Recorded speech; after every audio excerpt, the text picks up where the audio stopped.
ہم نے یہ سوچ رکھا ہے کہ ہم کو دنیا میں ہمیشہ رہنا ہے. ہم کو کبھی یہ ذہن میں نہیں رکھنا چاہیے ہمیں ہمیشہ دنیا میں نہیں رہنا ہے. ہمیں دنیا میں موت آئے گی, ہمیں مرنا ہے, ہمیں اللہ کے پاس پہنچنا ہے. وہ ہم کو دوبارہ زندہ کرے گا, اور دوبارہ زندہ کرنے کے بعد 5 سوالات اللہ خود کرے گا کہ میرے بندے تم نے اپنی زندگی کس کے نقش قدم کے مطابق گزاری؟ میرے بندے تو نے اپنی جوانی کس کے نقش قدم کے مطابق گزاری؟ میرے بندے تو نے مال کہاں سے کمایا؟ میرے بندے تو نے مال کہاں خرچ کیا؟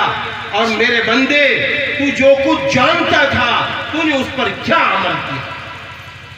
مرد ہو یا عورت, جب تک یہ 5 سوالات کے جوابات دے نہ دے گا انسان, تب تک اس کے قدم نہ ہٹیں گے, تب تک اس کے قدم نہ ہٹیں گے. میرے بھائیوں, اسی لیے اللہ تعالیٰ نے قرآن کریم میں یہ بات فرما دی ہے, کُلُّ نَفْسٍ ذَائِقَةُ الْمَوْتِ, ہر جاندار چیز کو موت کا مزہ چکھنا.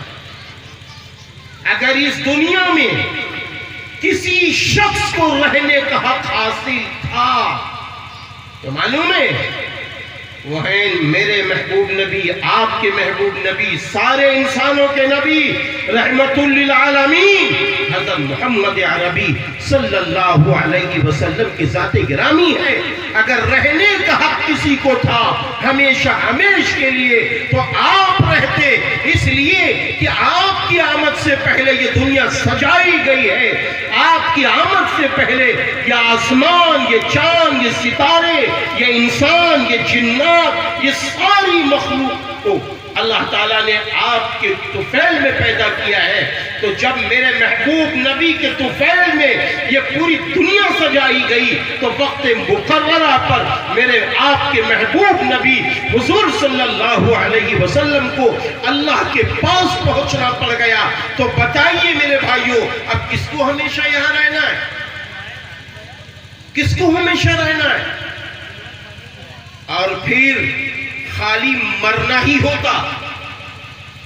جیسے کہ لوگ کہتے ہیں کہ انسان مر گیا, قبر میں داخل کر دیا گیا, اس کی لاش سڑ گئی, مٹی میں مل گئی, ہماری آنکھیں آپ کی آنکھیں دیکھ رہی ہیں, لیکن قرآن کریم میں اللہ تعالیٰ کیا فرما رہے ہیں؟ موت کا مزہ چکھنا ہے, ہم تمہیں دوبارہ زندہ کریں گے.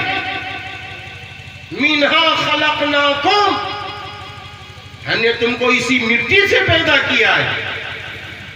وفیہا نعیدکم, اور پھر اس میں سے ہم تم کو دوبارہ نکالیں گے. ہاں, اللہ تعالیٰ خود فرما رہے ہیں ہم تمہیں زندہ کریں گے, تمہارے جسم میں روح ڈالیں گے, پھر تم کو ہم اپنے سامنے کھڑا کریں گے. ایسا نہیں ہے کہ ہم جس طرح چاہے زندگی گزار لے جائیں.